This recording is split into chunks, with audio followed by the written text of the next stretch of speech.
नमस्कार, न्यूज़ मंच देख रहे हैं और बिहार विधानसभा मानसून सत्र का जो है आज दूसरा दिन है और आज भी जो है दूसरे दिन भी जो है जहां विपक्ष के तमाम विधायकों ने जो है तमाम मुद्दों को लेकर जो है विरोध प्रदर्शन किया। विधानसभा पोर्टिको के पास जो है तमाम विपक्ष के विधायकों ने जो है अपराध में बिहार नंबर 1 ऐसे पोस्टर के साथ जो है पोर्टिको में लगातार विपक्ष के विधायकों का प्रदर्शन देखने को मिला। तो कहीं ना कहीं सरकार से सवाल करते हुए नजर आए विपक्ष के विधायक। तो वहीं सत्ता पक्ष ने भी क्या कुछ जवाब दिया है, आपको तमाम दृश्य और प्रतिक्रियाओं के साथ छोड़े जाते हैं। बने रहिए न्यूज़ मंच के साथ। न्यूज़ मंच के लिए विशाल वैभव, पटना।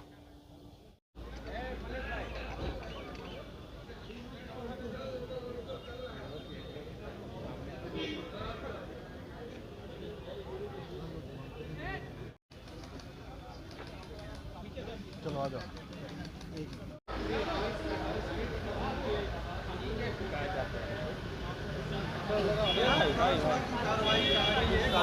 क्या क्या सवाल है आपके? ये लोग नफरती मनवादी संघी सरकार है। ये लोग देश को लूटने आया है।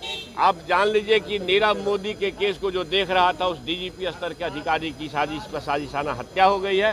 ये लोग कहीं कहीं तक जा सकता है। सबसे बड़ा इशू है कि जो शांतिपूर्वक मार्च था छात्र नौजवानों का, बेरोजगार युवाओं का, उसके ऊपर जो बर्बरतापूर्वक लाठीचार्ज हुई है, इसके खिलाफ संपूर्ण विपक्ष महागठबंधन संपूर्ण देश के छात्र नौजवानों को, आम किसान मजदूरों का आह्वान करती है कि लोकतंत्र की हत्यारी मोदी नीति सरकार को भगाइए और अमन चैन का सांस लीजिए। आइए। बहुत लघु सत्र है और इसमें जो मुख्य मुद्दाएं हैं पहले भी मैं उठाया हूं और जो अभी बच्चा है उसको भी हम लोग रखने का प्रयत्न करेंगे। अच्छा, दिल्ली में जंतर मंतर पे बहुत बड़ा प्रोटेस्ट हुआ, लाठियां चार्ज हुई, क्या कहेंगे उस पर? देखिए, लोकतांत्रिक प्रक्रिया में अपना धरना प्रदर्शन देना है। लोग उग्र होगा तो सरकार अपना बचाव करने के लिए अपना जो प्रक्रिया है वो अपनाती है। धर्मेंद्र प्रधान का कब देंगे इस्तीफा? किस बात के लिए? क्या सर सीसीसी पार्टी वहाँ पे सब जांच का प्रक्रिया है, जांच प्रक्रिया का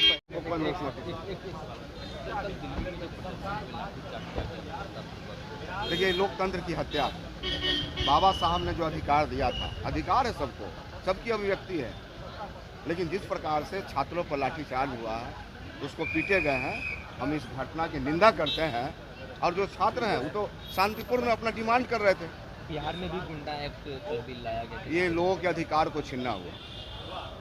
सम्राट सरकार तो कोई काम कर नहीं रही है, लेकिन लगातार जिन लोकतंत्र का अवहेलना हो रहा है, संविधान का अवहेलना हो रहा है, जनता सर्वोपरि है, जनता मालिक है। मैं कल का दिन जो है देश के लिए एक काला अध्याय का दिन होगा। बिहार के कई छात्र घायल हैं दिल्ली में, बिहार के कई छात्र अस्पताल में भर्ती हैं। इस देश के नौजवानों ने देश के प्रधानमंत्री और शिक्षा मंत्री से क्या लोकसभा अपने नाम से रजिस्ट्री करने कहा? नहीं कहा। शिक्षा मंत्री से क्या कहा कि दिल्ली शहर मेरे नाम से रजिस्ट्री कर दो? देश के नौजवानों ने सिर्फ इतना ही कहा कि मेरी परीक्षा सही तरीके से ले लो। हम गरीब के बच्चे हैं, मेरे माँ बाप चावल गेहूं धान बेच करके हमें दिल्ली भेजते हैं, हमें कोचिंग कराते हैं, सही तरीके से ले लो। अगर अपनी मांगने पे पुलिस इतनी बर्बरता तरीके से मारेगी, यह देश का नौजवानों ने कभी कल्पना नहीं किया होगा। ये समझ लीजिए कि पूरे देश का नौजवान ये दिन याद रखेगा। पूरे देश के कितने छात्र अस्पताल में भर्ती हैं, मरण स्टेज पे हैं, और बाहर देश के प्रधानमंत्री, शिक्षा मंत्री, जिस 30 बेटे जब आत्महत्या कर लिया तो भी खेद प्रकट नहीं किया। पुलिस ने मारा और क्या कह रही है दिल्ली पुलिस, हमने तो लाठीचार्ज किया ही नहीं। ये कितनी गंभीर बात है।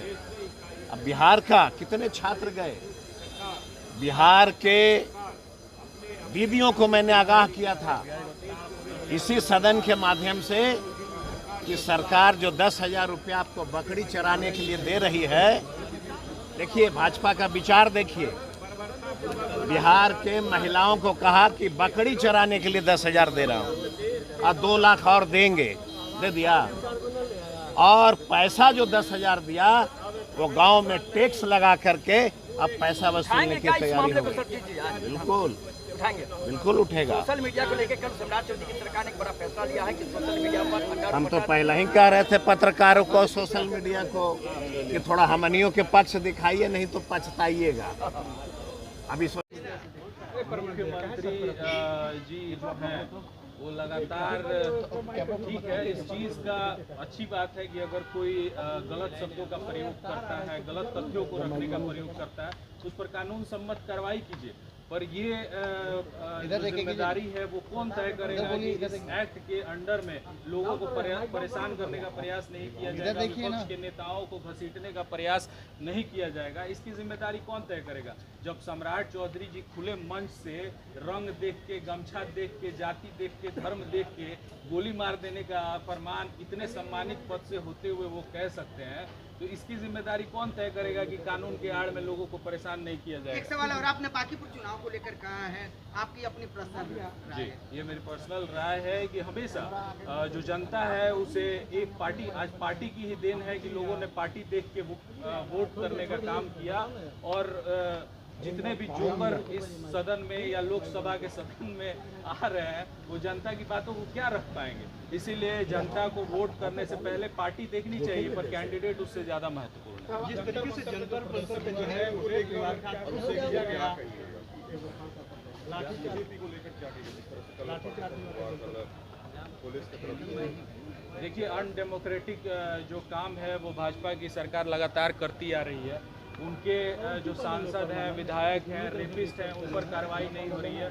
पर इस देश का सम्मान बढ़ाने वाले सोनम वांगचुक को गलत तरीके से प्रोटेस्ट करने से रोका गया, उनको हटा दिया गया। जो छात्र जिनका किसी पॉलिटिकल पार्टी से कोई कनेक्शन नहीं था, उनके ऊपर लाठीचार्ज करना, उनकी बातों को नहीं सुनना और अनडेमोक्रेटिक तरीके से आंदोलन को समाप्त करने का जो कुत्सित प्रयास भाजपा की सरकार ने किया है, समय आने पर ये देश भगत सिंह का है, राजगुरु का है, सुखदेव का है। और हमारे देश में हमेशा से जो कहा जाता है लॉन्ग लिव रेवोल्यूशन, वो हमेशा ये देश आंदोलन का देश रहा है। और ये जो लोग भी आंदोलन को दबाने का प्रयास इस देश में किए हैं उनकी दुर्गति हुई है, और भाजपा की सरकार की भी सदन आज चलने वाला है, आज इसको रंग में रंगा जा रहा है। क्या कहेंगे? सदन में इस विषय को रखेंगे, बिल्कुल ना, देश के विकास के रास्ते को रोकना है। इसलिए सीमांचल डेवलपमेंट खंड बनाने का हम लोगों ने शुरू दिन से मामला किया। धारा 371 के तहत सीमांचल डेवलपमेंट काउंसिल हमारा मुतालबा है, और सीमांचल की अनदेखी हुई है। ये सरकार इंसाफ के साथ तरक्की की बात कर रही है। 20-21 साल की सरकार है, हमारे साथ अन्याय हुआ है। सैलाब हमारे यहाँ है और बाढ़ को रोकने का कोई प्रबंध नहीं है। जो महानंदा बेसिन योजना है उसको भी इन लोगों ने खाओ पकाओ अभियान बना दिया है। हम लोग का साफ मुतालबा है कि हमारे यहाँ बाढ़ उतना प्रॉब्लम नहीं है जितना कटाव प्रॉब्लम है। हर साल हज़ारों हेक्टेयर ज़मीन विलीन हो रही है, हज़ारों घर कट रहे हैं, हज़ारों लोग बेघर हो रहे हैं। हमारी बस्तियों को बॉर्डर पिच करके के जरिए से आप पुलों को, बांधों को बचा रहे हैं, लेकिन हमारी आबादी को नहीं बचा रहे हैं। ये आप दोहरा इंसाफ कर रहे हैं। बिहार के दूसरे क्षेत्रों में बाढ़ होता है तो वहाँ के लिए अलग नीति है, सीमांचल के लिए अलग नीति है। तो सीमांचल के साथ ये सरकार दुश्मनी कर रही है, अन्याय कर रही है, अनदेखी कर रही है। हमारे टैक्स के पैसे हमारे ऊपर क्यों नहीं खर्च किए जाएंगे? 10वां बिहार का 10वां भाग है सीमांचल। अररिया, पूर्णिया, कटिहार, किशनगंज की आबादी 1 करोड़ 30 लाख की है। 13 करोड़ के बिहार में 10वां हिस्सा है। 10वां हिस्सा बजट का हमारे यहाँ होना चाहिए। चीनी मिल आप लगा रहे हैं, एक भी चीनी मिल हमारे यहाँ नहीं लगा रहे हैं। कल कारखाने हमारे यहाँ नहीं लगा रहे हैं। पलायन हमारे यहाँ हो रहा है। ये अनदेखी कब तक बर्दाश्त की जाएगी? अगर ऐसा करेगा तो फिर सीमांचल के समस्याओं का न होगा समाधान, तो वहाँ करेंगे सरकार का चक्का जाम। अब गाँव से भी टैक्स लिए जा रहे हैं, होल्डिंग टैक्स। ये तो अंग्रेजों का फरमान होगा। अरे ये सरकार पहले ये बताए कि इन्होंने नगर पंचायतों में, नगर निगमों में सफाई का, रोशनी का, टैक्स का इंतजाम तो कर नहीं पाई। गाल बजाती है। गांव के गरीब और भिखमंगों से टैक्स लेंगे ये? उनके बच्चों को एजुकेशन नहीं दे पा रहे हैं, उनको सड़कें नहीं दे पा रहे हैं, उनके बीमारों को दवा नहीं दे पा रहे हैं, रोजगार का कोई मौका नहीं है। गांव में कौन सी सुविधा है जो टैक्स लेना चाहते हैं? ये डाकाचनी होगी गांव के लोगों पर, ऐसा होने नहीं दिया जाएगा। और फिर ये सरकार अपने आप को नहीं बचा पाएगी।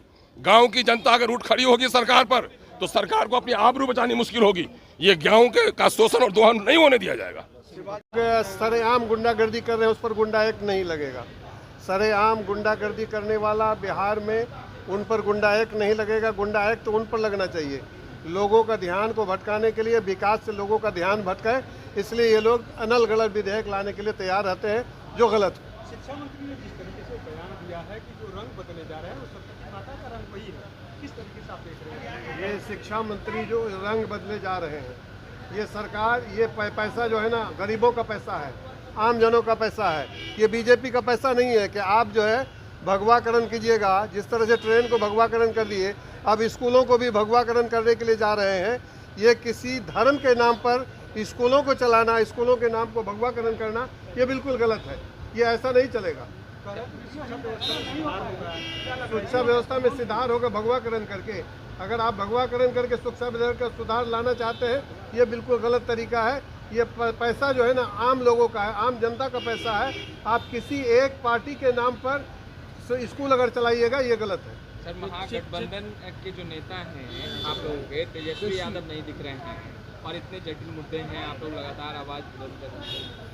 तेजस्वी यादव जी की बात आप उनसे पूछिएगा, हम हैं यहाँ पर ना, हम लोग हैं ना, महागठबंधन के नेता हैं। हो सकता है उनके साथ में कोई मजबूरी रही होगी, कोई कारण रहा होगा, इसी कारण से वो अनुपस्थित हैं। हम लोग मजबूती के साथ में सदन में हैं और सदन में जो बात है उसको हम लोग मजबूती के साथ उठाते हैं और उठाते रहेंगे। आप लोगों के संज्ञान में नहीं क्यों आ रहे? नहीं, उस तरह के संज्ञान में हमारी नहीं है कि वो क्यों नहीं आ रहे हैं। हो सकता है उनका पर्सनल कोई इशू होगा, कोई मामला होगा, इसी कारण से नहीं होंगे। देखिए, खान सर टीचर हैं और टीचर का नाम मुस्लिम नाम हो, सिख नाम हो, क्रिश्चियन नाम हो, ये बहुत बड़ा मैटर नहीं करता है। उन्होंने ज्ञान देने से पहले ये नहीं देखा था कि वो मुस्लिम बच्चों को ज्ञान दे रहे हैं या हिंदू बच्चों को ज्ञान दे रहे हैं। फिर भी एक शिक्षक को मर्यादा में चीज़ों को रखना चाहिए था। कहीं ना कहीं समय आने पे उनको अपनी गलती का रियलाइज़ होगा, पर इस एक स्टेटमेंट से उनके पूरे कैरेक्टर को असैसिन कर देना ये कहीं सही नहीं। स्कूलों का रंग जो बदला जा रहा है, क्या लग रहा है शिक्षा व्यवस्था बदलेगी? अरे देखिए, आप इसको क्या कहा जाए, अब रंग बदल देने से एजुकेशन सिस्टम तो नहीं सुधरेगा। टीचर्स लाने से, फैसिलिटीज़ देने से, डेस्क बेंच देने से, लेबोरेटरी देने से, कंप्यूटर लैब देने से एजुकेशन सिस्टम बदलेगा। पर सरकार जो है वो लगातार, इनका तो प्रयास ही रहा है, किसी जगह का अगर अकबर नगर है तो उसका नाम बदल दो। जो लोगों ने हाई स्कूल में ज़मीन दान किया, उनके पूर्वजों के नाम से वो हाई स्कूल था, अब उस स्कूल का नाम बदल देना अचानक से बिना किसी डिस्कशन के सरस्वती विद्या निकेतन, ये आरएसएस का जो माइंडसेट है उसके आधार पे सरकार काम कर रही है। और सैफरॉन रंग कहीं मायने नहीं रखता है। ये तिरंगा जो हमारे देश का तिरंगा है उसमें भी सैफरॉन रंग है और सैफरॉन का कोई पेंटेड बीजेपी करा के नहीं बैठी हुई है, जो इस पर हम लोगों को कोई आपत्ति नहीं। शिक्षा मंत्री को सरस्वती माता का भी रंग है। हाँ, जो रंग से रंगा जा रहा है ये सरस्वती माता का रंग है, शिक्षा मंत्री का। सरस्वती माता का रंग अगर आपको जानकारी हो तो उनका रंग श्वेत रंग है, सफ़ेद रंग है। सफ़ेद हंस पे सैफरॉन रंग की आड़ में वो चाहते हैं कि वो लोग देश की जनता को उलझा देंगे, विपक्ष को उलझा देंगे, तो उलझने वाले नहीं हैं। ठीक।